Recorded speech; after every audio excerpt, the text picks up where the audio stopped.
ఛ, ఎక్కడ తప్పు చేసాం సార్ ఏంటయ్యా అదే మనకు మెజారిటీ రాలేదంట కదా, ఒక చిన్న అనాలిసిస్. కానీ మొదలుపెట్టు.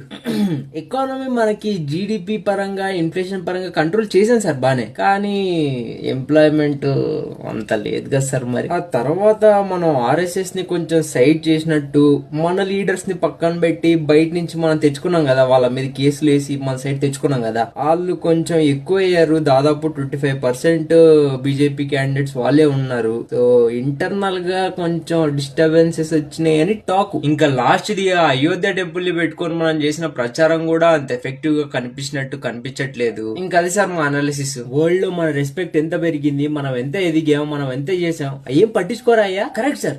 దానికి సంబంధించి కూడా మా దగ్గర ఒక రిపోర్ట్ ఉంది సార్. ఆ రిపోర్ట్ ఏం చెప్తుందంటే మన ఇండియాలో ఓటర్స్ ఓన్లీ 2% మాత్రమే ఇండియా యొక్క గ్లోబల్ స్టేచర్ ని మైండ్ లో పెట్టుకుంటారంట ఓటేసేటప్పుడు.